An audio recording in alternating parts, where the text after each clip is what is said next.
And I believe within the last 5 years, Johns Hopkins University did a scientific study on mistletoe for cancer treatment, and amazing, amazing results.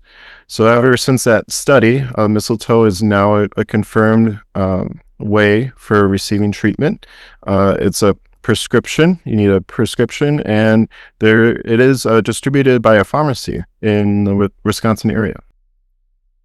What's up, truth seekers? You're listening to Damaged to Dangerous, where I bring my passion for pulling back the veil on a quote, pill for every pain, calling out what's broken in the medical industry, and exposing the lies about our food system.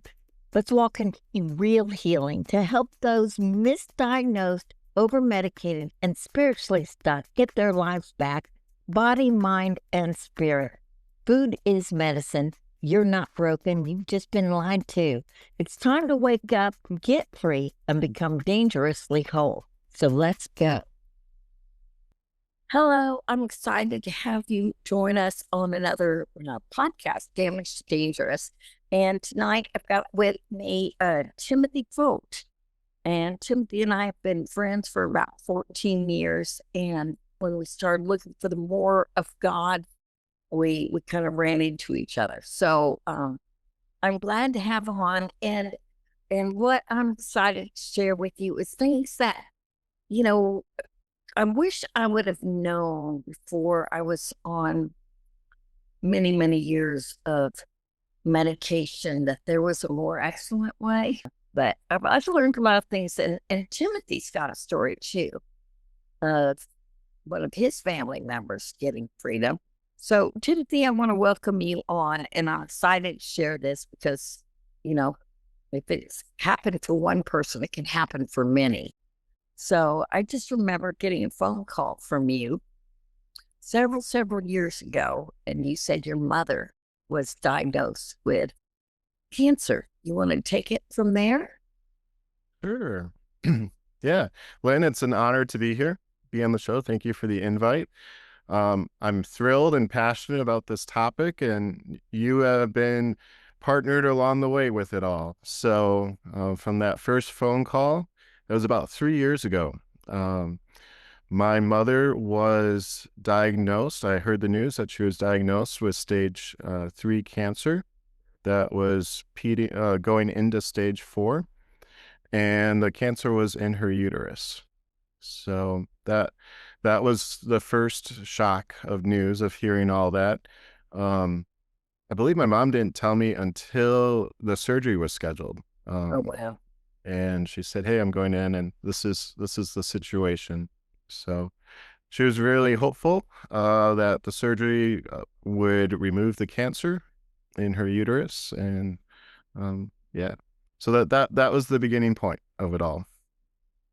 But that's not quite how it went, is it? Correct.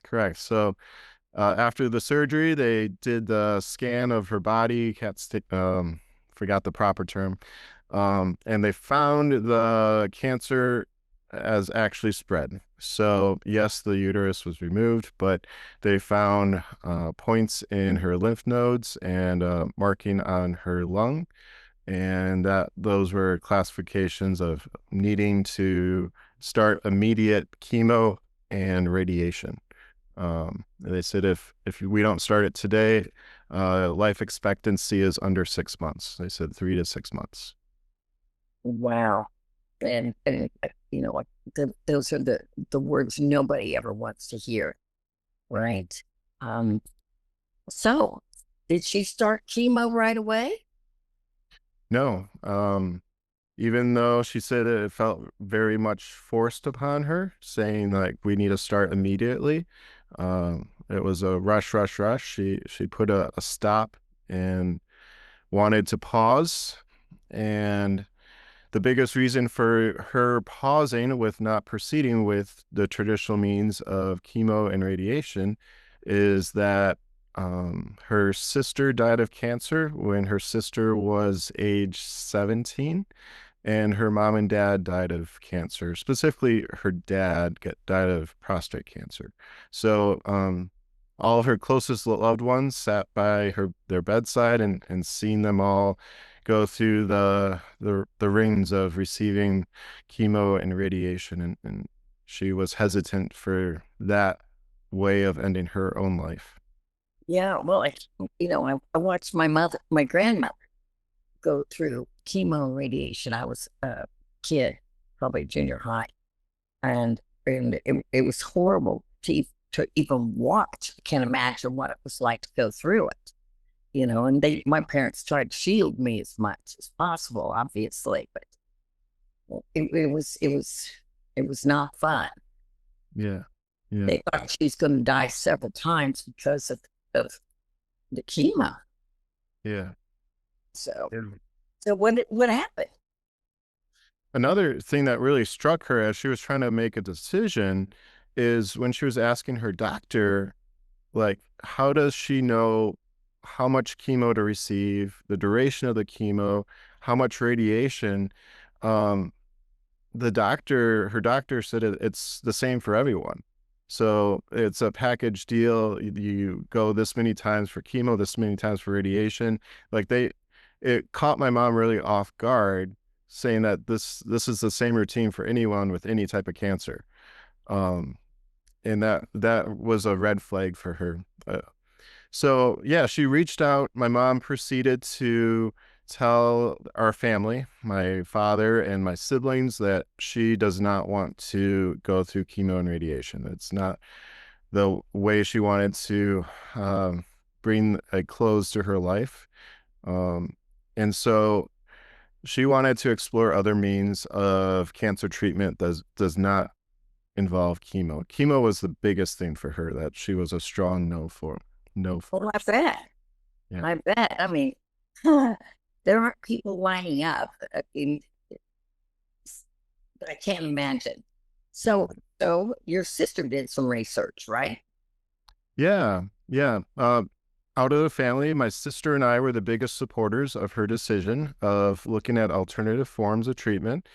And we started a big search, and my sister talked to friends in her own circle, which is the Milwaukee area. And the biggest finding my sister came across is some of her loose connections, acquaintances, got cancer remediation through the use of mistletoe. So that was kind of my sister's first revelation of finding a alternative form. And then I was reaching out to people within my circles, my church circle, and then I also asked you.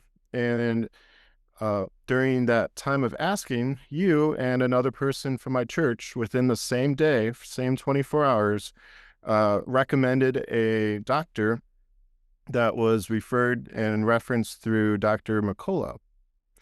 Um, and so Dr. McCullough did a podcast with a Dr. Nathan Goodyear, and it was the use of vitamin C as a form of cancer treatment.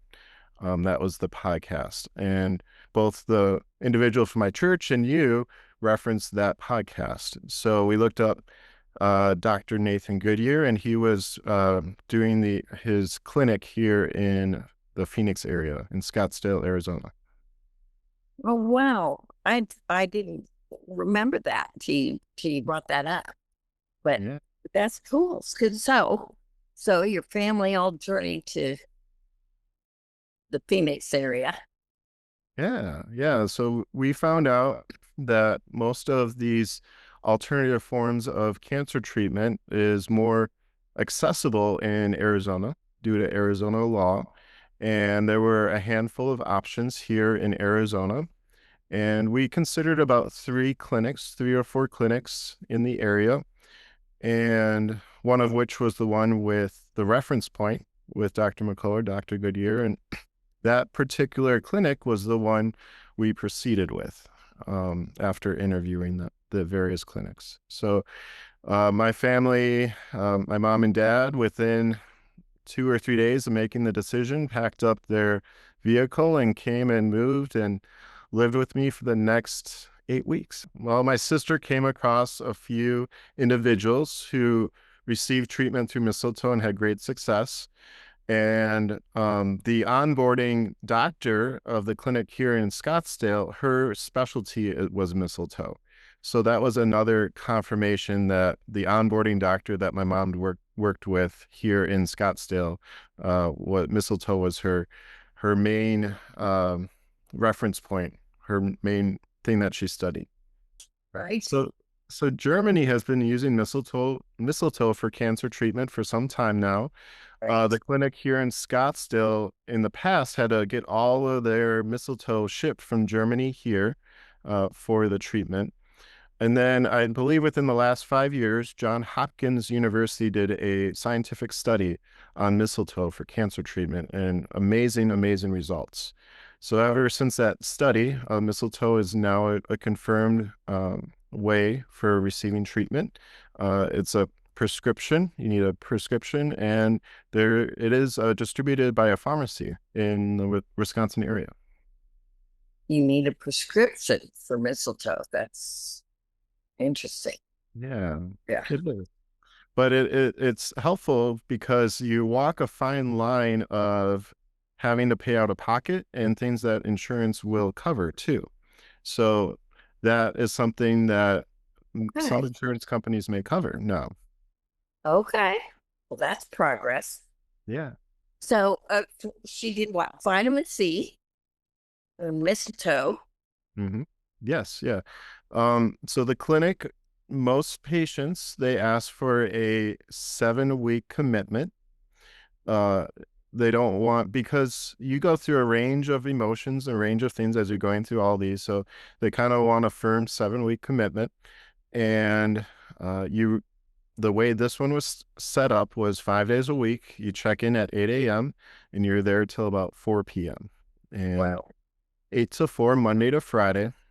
And there every patient received between 20 to 40 different treatments throughout their 7 weeks. Okay. Wow. Mistletoe was a primary treatment method that they used. Vitamin C was another one. Okay. Now, there were some other protocols to put her through, right? Hmm. And what were those like? Yeah, so the onboarding process, the first day or two, is just walking through. They wanted to check and just do a overall sense of her mental well-being. So that was like a 2 hour assessment. Found it interesting if the patient had a mindset that was of a fighter, of a warrior, of an overcomer, that was noted. So that brought a lot of hope to hear those results. That um, the rigor, the what my mom wanted to go through, she had a definite yes in her spirit. So that was one of the first checkpoints. Um, and they each day they progressed and did a little bit various more and more treatments as the onboarding process came. Um, yeah. So you were kind of asking, what else do you want more information Well, on the different treatments, or? they did something like a sauna, Yeah. raise body temperature, like your body naturally would fight anything, correct? Yeah. Yeah. So my mom had a total of 4 doctors that continually watched over her, and those 4 doctors collaborated. So one of the 4 doctors, her specialty was mistletoe, and she knew the other items.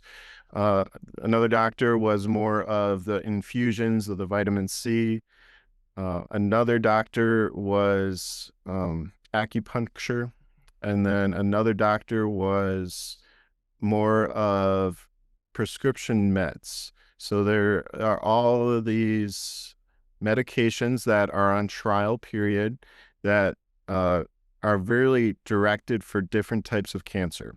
Um, and so that was another one of her doctors. And all the doctors had different theories and a little different, but they would all agree on some things. And the two treatments that they all agreed on was the hypothermia chamber, and they all agreed also on the low dose chemo, targeted chemo. And so those were essential items that were part of her treatment plan. Okay, so is that like a sauna? No, it's not like a sauna. Um, they put you in a box, but the box is much smaller, and it surrounds your body. And before they put you in the box, they put you into a state of rest. So you're sleeping. Uh, and then they turn it on and they put readers on you, and they measure your blood pressure and measure everything. So there's always a nurse watching you 24 during that entire process. I think it was 3 to 6 hours, and they raise your body temperature to 110. I forgot the exact amount, but they raise your body temperature and they keep it at that steady point for a few hours. Wow. Wow. The, But you the, the rested. mili- I also found out the military does this for bringing and raising up their troops so that their troops are ready for all forms of combat. Huh. But it's like an endurance thing or Yeah. okay. That's it. And so the reason it's so effective, and there's proven it's out of the, you can find so much out there, but it tricks your body to make your body think that you have a fever. And so the best way to fight cancer is your own natural immune system. So your immune system kicks into full blast and is fighting harm due to that treatment. Well, well. So 7 weeks later, Mm. or were there other milestones that you would like to bring up first? Well, I just earlier I mentioned the other common one that all the various doctors at her center recommended was the low dose chemo. Now, granted, my mother was very hesitant to say yes to that one. So every treatment that she received, they asked for permission, and that was one that she asked a lot of questions about. Uh, so during that first few days at the clinic, she had to go on a really strict diet. And one item of her diet is to eliminate all sugar. So Yeah. anything that had sugar had to be eliminated because cancer feeds on sugar. Um, so with low dose chemo, it's chemo that's 1/10 the normal amount. And before they give you the chemo, they will inject you, or you take a sugar pill, something with sugar, and the sugar attracts directly to the cancer point, and then the chemo attracts to that specific area too. So it's a targeted chemo solution. So the sugar rushes right to the cancer because they feed off each other, huh? Yeah. So then, you 7 weeks later, Yeah. For her, she had a few extra days, but it was about 7 to 8 weeks, and she was released. All of her signs kept showing improvement. They took blood work once every 2 weeks, and the blood work was specific at identifying cancerous shards that would be in the blood, and those were coming back clear. You can only get a full scan twice a year, so they couldn't wait for that because she just had one entering. But all signs were looking positive. So they gave her some release paperwork and some suggestions on how to proceed with these various treatments. and And what was her diet? I'm sorry to interrupt you in there. She had a pretty specific diet, right? yes, yes. The foundation checkpoints, like I said earlier, is no sugar. She had to eliminate all grains. So if she wanted carbs of sorts, it was purple potatoes or quinoa. I don't know if quinoa is a carb, but she learned to love quinoa. Yeah. Um, she also had to eliminate most dairy. I think almost all dairy had to also be eliminated. Um, the other thing for her, which was hard, was fruit. Right. Fruit has so much sugar, even though it's natural sugar. It had to downsize the amount of fruit that she could have. The only fruit would be berries were allowed and green apples, but and cherries, but everything else was eliminated. Oh, she was allowed cherries, huh? Yeah, but it's a fistful, small amount, Oh, not moderation. ardent. Talking to, don't you? So, Yeah. okay. Yeah, I remember you saying no squishy fruit. Like, Yes. and No melons, no watermelon, no honeydew, no cantaloupe. Because they said there's not a lot of nutrition in those types of fruit. or probably fiber. I really don't know, but green apples, yeah, they're different than red ones. And unfortunately, what I've learned is they genetically modify our apples and other fruits, so they have way more sugar when they trip that dopamine trigger. I used to be an appleaholic. I've detox. you know, uh, the green ones are quite as addictive because they are.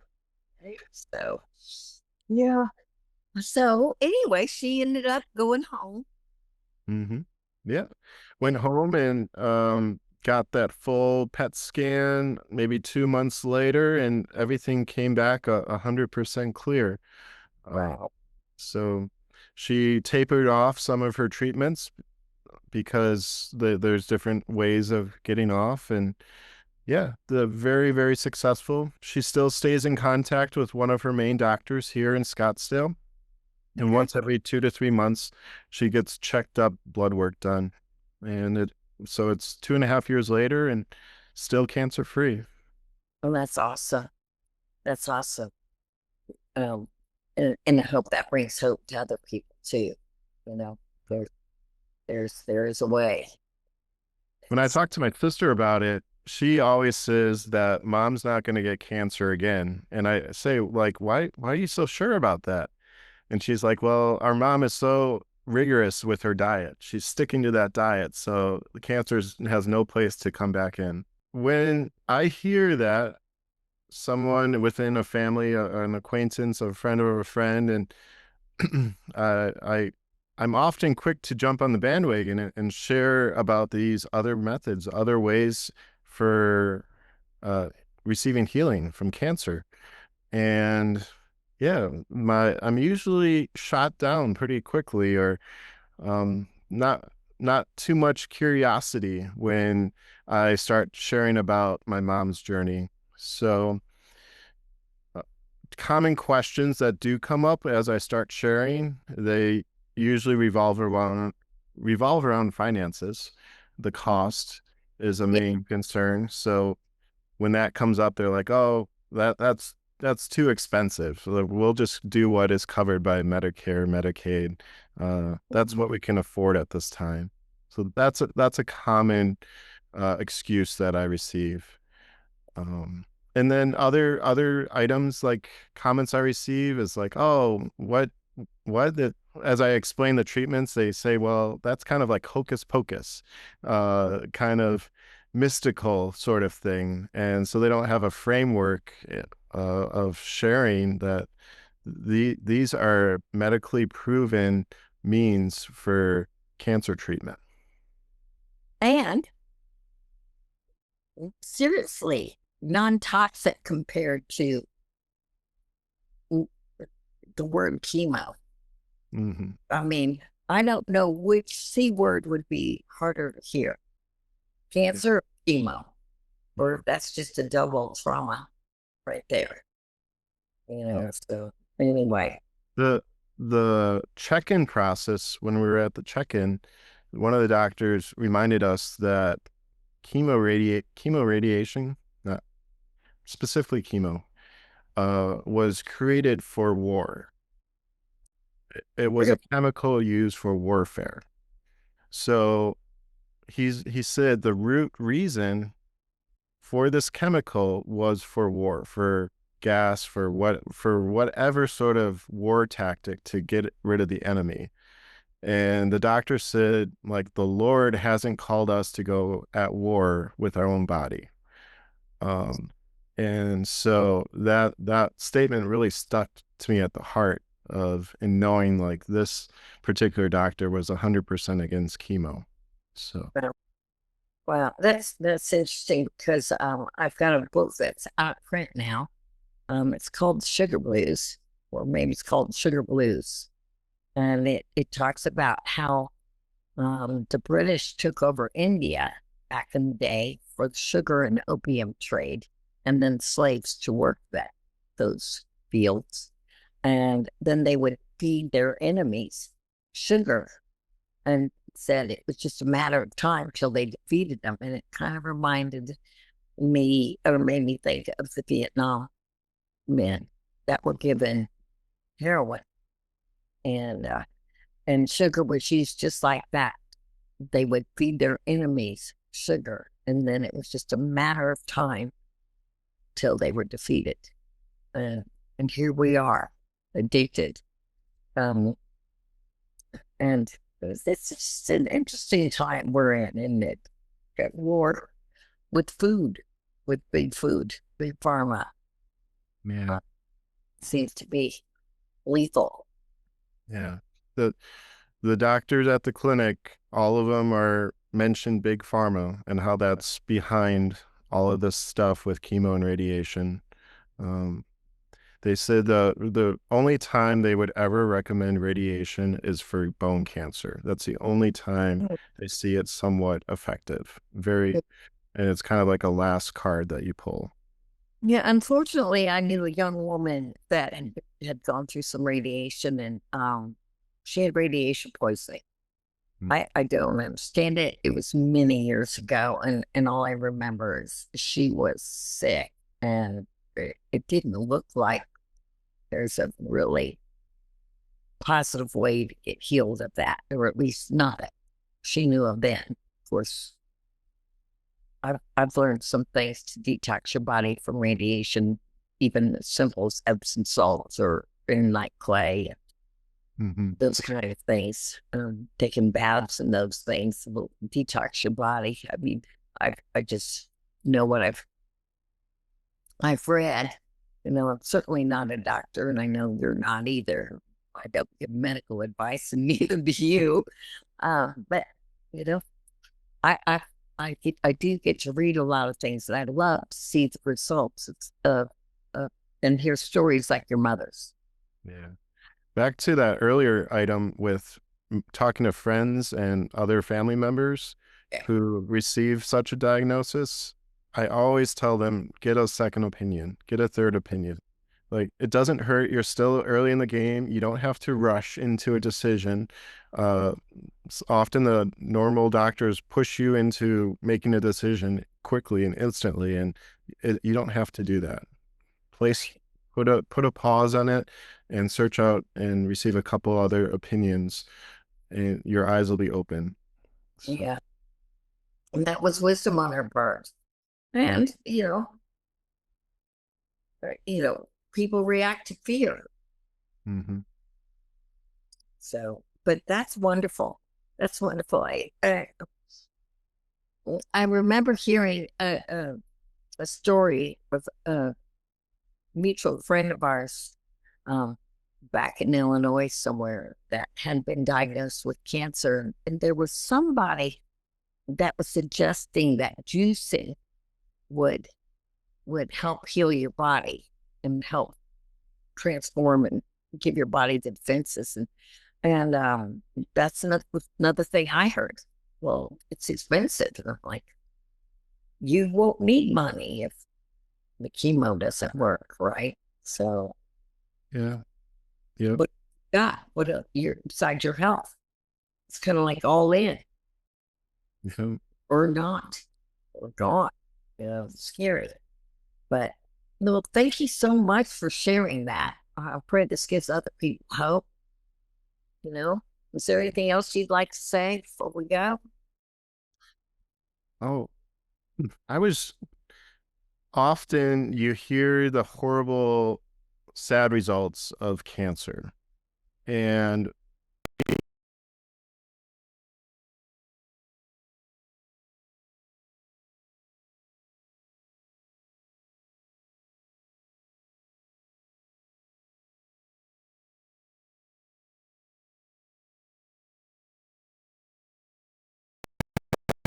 or 4 patients got to go home. And every Monday, another 2, 3, 4 patients checked in. And it was the cycle. And the patients released to go home, majority of them had a story filled with hope. And it was real. And I remember sitting and talking to the patients who arrived on the first day, and one guy sat down next to me as he was checking in, and he looked at me square in the eyes, and he's like, "Is this place real?" Like, and I'm like, "Yes, you're at a real place. I've been here 5, 6 weeks, and the stories here, the testimonies, it's true." Yeah. And he had this sigh of relief. He was in shock. He like didn't even know something like this existed. And he was blessed to be part of that story too. I can't imagine the uncertainty, right? I mean, we've been indoctrinated and it's been ingrained in us. Take a pill, got a problem, take a pill, take a pill. There's so many natural remedies out there for even like a headache, like willow bark or something like that. I'm learning that's what aspirin's made from, and it doesn't. It's not manufactured with a bunch of chemicals. It seems to me, being in this a little bit longer now, getting more understanding. My plan B would be if the naturals don't work, then try something more toxic with side effects, But that doesn't look like first choice for me anymore. That makes sense. Yeah. So anyway, well, thank you so much for sharing that. I pray it's other people home, and you know, maybe there is a more excellent way. Amen. Don't know until you start doing some research and put your trust in God. Maybe he's created a good way. So, all right. Well, thank you, Timothy. Appreciate your time. Glad to hear the good reports about your mother over and over for the last 2.5-ish years. And we're meant to not just survive, but to thrive. So, Yeah. Well, thank you for your support, for all of your encouragement, and thank you for having me on your show. it's been a pleasure. Thank you. And so, everybody, tune in next time for another episode of Damaged and Dangerous. That's a wrap for today on Damaged to Dangerous. If this shook something loose, don't keep it to yourself. Share it, rate it, review it. That's how we crack the system and spread real healing. Want to stay in the fight? Follow me on social media at Lynn Eldridge Official. And if you believe in what we're doing and want to support us, just grab the link below or send this episode to someone who needs the truth. Remember, don't just heal. Heal loudly. Heal boldly. Be dangerous.